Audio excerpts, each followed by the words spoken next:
बोलिए श्री सद्गुरु महाराज जी की जय, सच्चे दरबार की जय, उमापति महादेव की जय, श्री कृष्ण बलदेव की जय, सियावल रामचंद्र महाराज की जय। प्रिय भगवत प्रेमियों, हमेशा की तरह आज फिर आप लोगों के लिए सत्संग विचारों को लेकर के उपस्थित हुए हैं। प्रभु की विशेष कृपा अनुकंपा से आप तक सत्संग विचारों को लेकर पहुंचा जाता है और गत कुछ दिनों से हम सत्संग विचारों को आप तक नहीं पहुंचा पा रहे थे, जिसका कारण ये था कि वाराणसी की यात्रा पे थे, मंडला की यात्रा पे थे, तो उस यात्रा के में समय हमारा इंगेज हो गया, वीडियो बनाने का समय न मिला। इस वजह से आप लोगों के लिए हमने वीडियो नहीं बना पाए। भाइयों बहनों, आज अपने आश्रम पहुँचे हैं और आज आपके लिए सत्संग विचारों को रिकॉर्ड कर रहे हैं ताकि आप पुनः चैनल से जुड़ के ईश्वर की भक्ति, बंदगी और अपने जीवन को सुंदर बनाएं। भाइयों बहनों, प्रभु की असीम कृपा अनुकंपा है कि आपको नियमित सत्संग विचार सुनने का सुंदर अवसर मिलता है। इन सुंदर विचारों के मार्गदर्शन में आप अपने जीवन को व्यतीत करते हैं। इन विचारों को जीवन में धारण करना ये भक्त का प्राथमिक कर्तव्य बनता है। जो लोग इस भक्ति के मार्ग पे चलते हैं और संतों की बातों को, महापुरुषों के मार्गदर्शन का भरोसा नहीं करते, विश्वास नहीं करते, तो कहते हैं कि ऐसा व्यक्ति कभी भी अपने आध्यात्मिक पथ पे उन्नति को प्राप्त नहीं कर पाता, अपनी भक्ति की ऊंचाइयों को प्राप्त नहीं कर पाता। इसलिए संतों का मार्गदर्शन बड़ा अनिवार्य है भक्तों को। और जब तक संतों का मार्गदर्शन नहीं है तो आप अपने जीवन की, या यूं कहें कि भक्ति मार्ग की दिक्कतों से पार नहीं उतर सकते, क्योंकि महापुरुषों के पास, सतगुरु के पास, संतों के पास इस भक्ति के मार्ग का अनुभव है और उस अनुभव के आधार पे वो चीज़ें समझाते हैं, वो बातें समझाते हैं। उस अवस्थाओं को, उन अवस्थाओं को वो पार कर चुके हैं। जिस स्थिति से आप गुजर रहे हैं उस स्थिति को वो लोग पार कर चुके हैं और उस स्थिति के बारे में बहुत बेहतर जानते हैं। वो ईश्वर के सामीप्य को स्थापित कर चुके हैं और आप ईश्वर के सामीप्य की कोशिश करते हैं। वो ईश्वर तक पहुंचे हुए हैं, आप पहुंचने का प्रयास करते हैं। आप रास्ते में हैं, वो मंजिल तक पहुंचे हुए हैं। तो इसलिए जो मंजिल तक पहुंचा है उसको पता है कि रास्ते में कहाँ कठिनाइयाँ आ सकती हैं, कहाँ कौन विकार खड़ा हो सकता है, कहाँ कैसी समस्या का सामना आपको कर सकते हैं। इसलिए संतों ने कहा कि आप उनके मार्गदर्शन पे चलिए, गुरु के मार्गदर्शन पे चलिए। क्यों कहा गया? वो इसीलिए कहा, भगवान शिव स्वयं अपना अनुभव भक्तों को बताते हैं, माता गिरिजा को बताते हैं।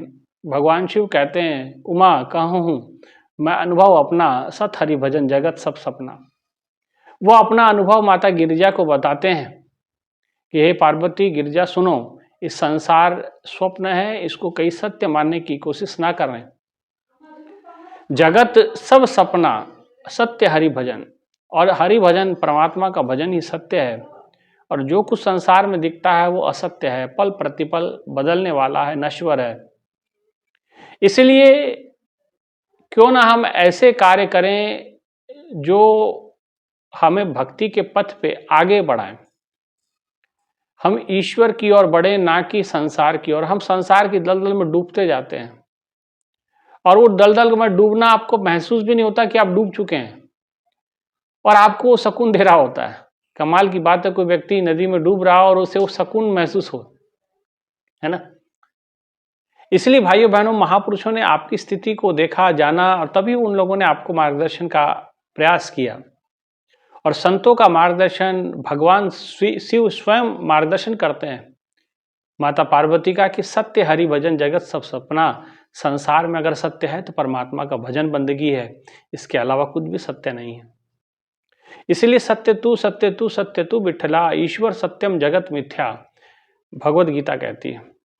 भगवान कृष्ण अर्जुन को समझाते हैं कि सर्वप्रथम उन्होंने चीजें समझाई कि भाई पहले तो ये समझ कि जो कुछ भी देख रहा है, गो गोचर जहां लग मन जाए सब ही माया जानो भाई। जहां भगवान राम लक्ष्मण को कहते हैं कि जहां जहां आपका मन लग जाता है, जहां जहां आपके मन भ्रमण करता है, जहां जहां आप विचरण कर सकते हैं, आपकी आंखें देख सकती हैं, कान काम कर सकते हैं, सुन सकते हैं, मुख बोल सकता है, सो सब माया जानो भाई। जहां तक आपकी इंद्रियां काम करती हैं वो सब कुछ माया के भीतर ही आता है ना। इसलिए और ये माया के जाल में फंसो मत। तो उन्होंने लक्ष्मण जी को भी बहुत अच्छा उन्होंने ये उपदेश दिया, गो गोचर जहां लग मन जाए सब ही माया जानो भाई। ये सभी माया का ही ये पसारा है। भगवान कृष्ण अर्जुन को समझाते हुए कहते हैं ईश्वर सत्यम जगत मिथ्या। भगवान शिव कहते हैं जगत स्वप्न है, ईश्वर सत्य है, ईश्वर सत्यम जगत मिथ्या। आदि गुरु शंकराचार्य भी कहते हैं। संत ज्ञानेश्वर महाराज ज्ञानेश्वरी के माध्यम से कहते हैं सत्य तू विठला, सत्य तू विठला, कि सत्य विठल तू सत्य है, परमात्मा तू सत्य है। तो ईश्वर की सत्यता की बार बार बात वो क्यों करते हैं? क्योंकि इंसान उसी को भूला हुआ है। उसको लगता सच्चा संसार है, भगवान कहाँ देख रहा, भगवान को कौन याद कर रहा, भगवान कहाँ सुन रहा। और जो हम जी रहे हैं हम सोचते हैं कि ये सत्य है और हम ईश्वर को भूले बैठे हैं। और जब इंसान ईश्वर को भूलता है तो महापुरुषों ने कहा परमेश्वर दे पुल्या वापन सभ्य रोग। आप परमात्मा को जो भूलते हैं तो सभी प्रकार के रोगों से आप ग्रसित हो जाते हैं। व्यापन सभ्य रोग, सभी प्रकार के रोग आपको ग्रसना शुरू करते हैं। इसलिए आपको चाहिए कि सर्वप्रथम आप इस बात को समझें, ईश्वर सत्यम। इस संसार में सत्य कुछ है तो ईश्वर है। हालांकि बहुत सारे लोग ऐसे हैं जो इस बात को विश्वास ही नहीं करते कि ईश्वर नाम की कोई वस्तु भी है, ईश्वर है भी कि नहीं है ना। लेकिन उनका क्या ही कहा जा सकता है। वो कहते हैं कि अब उससे पूछा जाए कि सृष्टि की रचना कैसे हुई, तो कहते हैं भाई ऐसे हो गई, अपने आप हो गई। पहले जीरो था, शून्य से सब कुछ निकला और धीरे धीरे ये सृष्टि विस्तार हो गया। ऐसे ही पिता पुत्र में बातचीत चल रही थी। पिता को समझाया पुत्र ने कि देखो परमात्मा ने इस सृष्टि को रचना किया। तो पिता मानने को तैयार नहीं, कहते कोई बात नहीं है, ऐसा कुछ नहीं है, परमात्मा और परमात्मा कुछ होता नहीं है और ना ही उन्होंने कोई रचना की है। ये सब कुदरती ऐसे हो गया है।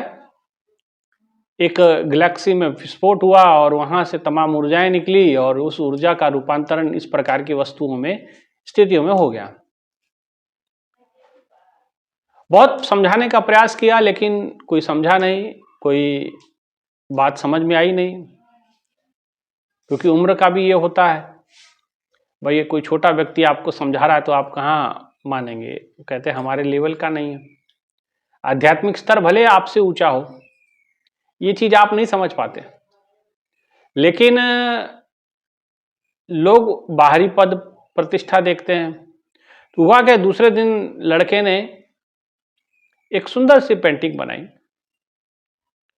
और एक कैनवास लिया। कैनवास के ऊपर बहुत सुंदर सा रंगों के द्वारा उन्होंने पेंटिंग बनाई, बहुत अच्छे चित्र उकेरे। और ठीक वो दरवाजे के जहां पिताजी जब कमरे में आते हैं तो सीधी उनकी नजर पड़े, इस हिसाब से उसने वो कैनवास को रखा।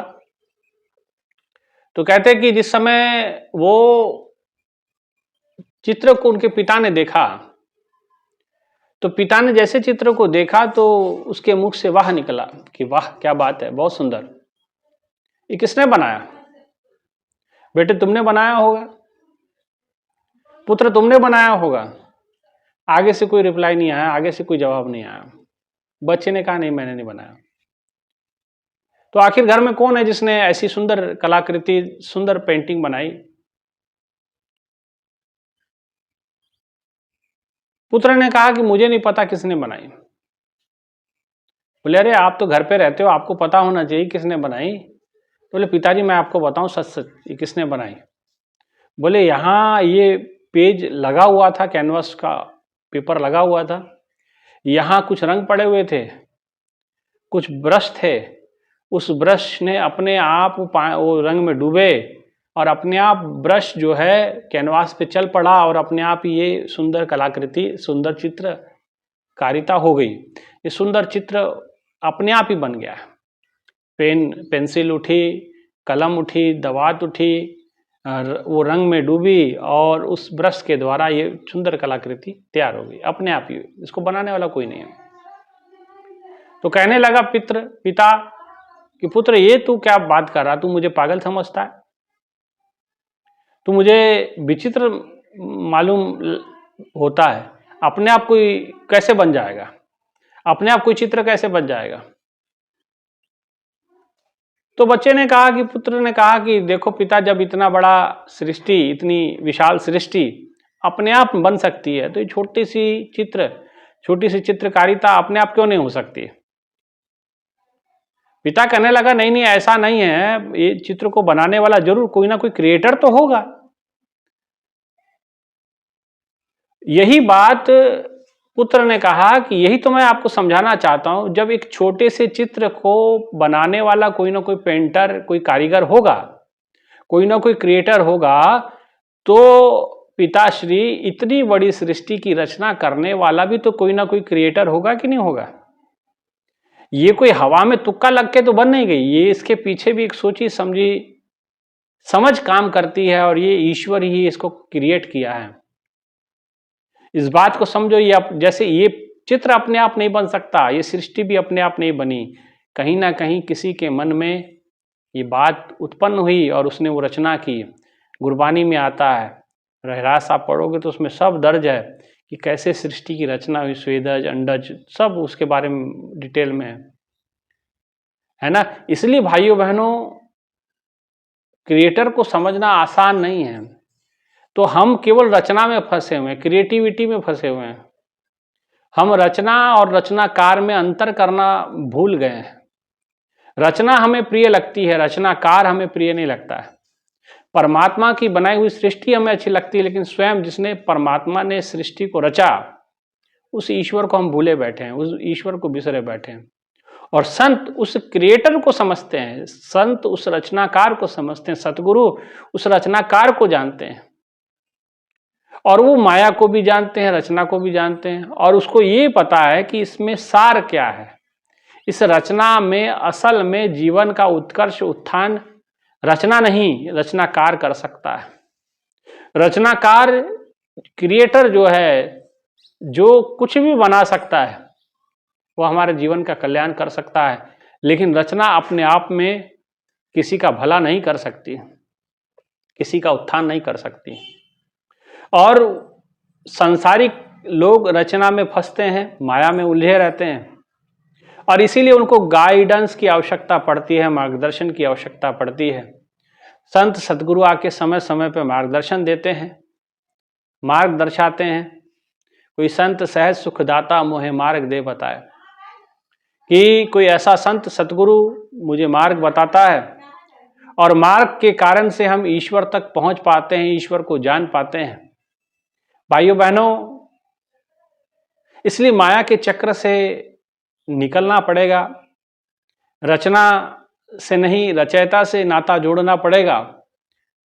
किसी ने बड़ा सुंदर कहा कि दिल हरि से लगा तो दिल हरा हो गया, दिल दुनिया से लगा तो दिल जरा हो गया। अगर परमात्मा से मन लगा लोगे तो मन में सदा हरियाली हो जाएगी, प्रभु का वास हो जाएगा।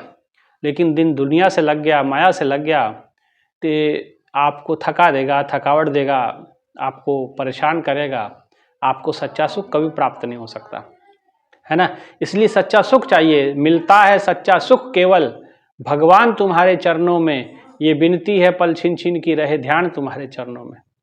जैसे सच्चा सुख चाहिए, मिलता है सच्चा सुख केवल, सच्चा सुख चाहिए तो रचना में नहीं मिलेगा, रचयिता में मिलेगा, भगवान तुम्हारे चरणों में। ये विनती है पल झिन झिन की रहे ध्यान तुम्हारे चरणों में, ये प्रभु के चरणों से ही सब कुछ प्राप्त हो सकता है। तो क्यों ना हम अपना मन परमात्मा से लगाएं, रचयिता से लगाएं। रचना कभी भी आपका कल्याण नहीं करेगी, उल्टा आपको फंसा देगी, आपको उलझा देगी। और उलझे हुए मन से, किसी ने बड़ा सुंदर कहा, प्रभु की माया एक ऐसी स्थिति है, ढलती शाम, प्रभु की माया ढलती शाम, दुविधा में दो गए माया मिली ना तुझको राम। प्रभु की भक्ति सुबह के जैसे, माया है एक ढलती शाम। क्या कहते हैं कि जो प्रभु की भक्ति है, ईश्वर की बंदगी है, सुबह के जैसे। सुबह के जैसे माने सूर्य उदित होता है, दुनिया को रोशनी देता है, कौन सी वस्तु कहाँ पड़ी है सूर्य की रोशनी में हम देख सकते हैं, समझ सकते हैं, और दिन बढ़ता है। लेकिन माया क्या है, घटती है, आपको घटाती है। सुबह सूरज उगता है तो बढ़ता जाता है। प्रभु की भक्ति सुबह के जैसे, वो सुबह की तरह कोमलता होती, जैसे शांत हृदय। सुबह सुबह उठोगे तो सब तरफ शांति का वातावरण मिलेगा। और कहते प्रभु की भक्ति सुबह की जैसी, माया है एक ढलती शाम। माया एक ढलती शाम है। माया आपको जो ढलने वाली शाम है वो है। और दुविधा में दो गए माया मिली ना तुझको राम। अगर माया भसते रहोगे तो मायापति हाथ से निकल जाएंगे, और अगर दुविधा में रहे, ना माया ही आपके हाथे आएगी ना ईश्वरी। इसलिए गोस्वामी जी एक उदाहरण देते हैं कीट मरकट की न्याय। इंसान अपने माया के चलते कैसे फंसता है, तो कहते हैं जैसे कि मदारी जानता है कि बंदर की कमजोरी क्या है। अब बंदर की कमजोरी है उसका खान पान, उसके लोभ, उसका लालच, उसका खाने का लालच। तो जिस समय किसी बंदर को पकड़ा जाता है, हालांकि बंदर बड़ा चंचल प्राणी होता है, वो इतनी आसानी से किसी की हत्या आने वाला नहीं, लेकिन उसकी कमजोरी को वो जानता है। मदारी, शिकारी, वो क्या करता है कि कुछ चने और चने के छिलके रास्ते में बिखेरता है, और उस चनों को, छिलकों को बिखेरते बिखेरते पहुंचता है एक सुराही के पास। सुराही एक रखी होती है जिसका मुंह छोटा होता है, और उस छोटे मुंह होने के कारण उसमें हाथ तो सीधा डल जाता है, लेकिन जिस समय अंदर जो चने डले हुए हैं, वो चने या चने के छिलके जिसे बंदर बाहर निकालने का प्रयास करेगा तो मुट्ठी बंद कर लेगा, तो बंद मुट्ठी उस सुराही से निकल नहीं सकती। और कहते कि वो इसी प्रकार का जाल बनाता है। पहले खाने का लालच दिया, खाते खाते खाते सुराही के पास पहुंचते हैं, और कुछ चने सुराही के अंदर और कुछ चने सुराही के बाहर के खा लिए। अब उसने सुराही के भीतर झांका, बंदर ने देखा कि इसमें अरे चने, उसने हाथ डाल दिया। अब एक ही हाथ डलता है, अब एक हाथ डलेगा, वो भी हाथ जो है खुला होगा तो निकलेगा, बंद मुट्ठी निकलने से रही, क्योंकि सुराही का मुंह छोटा है। अंदर चने को जैसे हाथ में पकड़ा और खींचने का प्रयास किया तो सुराही से हाथ बाहर नहीं निकला। समझदारी इसमें थी कि चने छोड़ता, हाथ बाहर निकल जाता, मुट्ठी खुल जाती, हाथ बाहर निकल। लेकिन लालच इतना अधिक है, मुट्ठी खुलना नहीं चाहता और बंधन मुक्त होना चाहता है। वो चाहता है कि मैं इस समस्या से निकल भी जाऊं और चने भी मेरे हाथ में रहें, तो ऐसा होने वाला नहीं।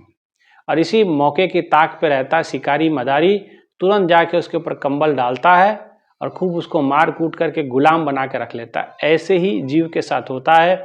जीव भी रचना में फंसकर रचना को छोड़ना नहीं चाहता, माया को छोड़ना नहीं चाहता, भगवान को और मुक्त होना चाहता है। तो माया को छोड़े बिना मुक्त आप होने वाले नहीं।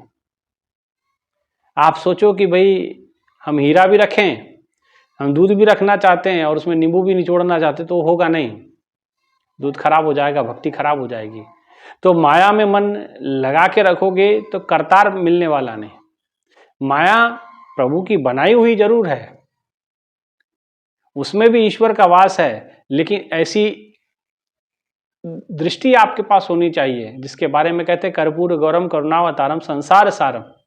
संसार के सार को पकड़ते आना चाहिए। संसार सारम भुजगेंद्र हारम सदा वसंतम हृदयारविंदे भवम भवानी सहितम न। जो हृदय में बैठे भवम भवानी है, परमात्मा है, उसको आप पकड़ सके, है ना। तो ये तभी हो पाएगा जब आप संतों की शरण में जाओगे, संतों को का आशीर्वाद प्राप्त करोगे, संतों के मार्गदर्शन में जीवन जियोगे, तभी आप सार को ग्रहण कर पाओगे, सार को पकड़ पाओगे। तो कबीरदास जी कहते संतन संतन माखन खायो, छाछ जगत बरसानी। संतों ने माखन को ग्रहण किया, सार को ग्रहण किया, और दुनिया के लोग झूठी माया, खट्टी माया में अपना मुंह मारते रहे, हाथ मारते रहे। ठीक है ना। इसलिए विचार आपको करना है कि आपको संसार में मुंह मारना है, संसार की माया में दिलचस्पी है कि मायापति में है, ईश्वर में है ना। तो ये निर्णय आपको करना है, और ये तभी हो पाएगा जब संतों के विचारों को आप बड़े ध्यानपूर्वक, श्रद्धापूर्वक सुनेंगे और समझेंगे। ठीक है। इन्हीं विचारों के साथ आज के विचारों को मैं यही विराम देता हूँ।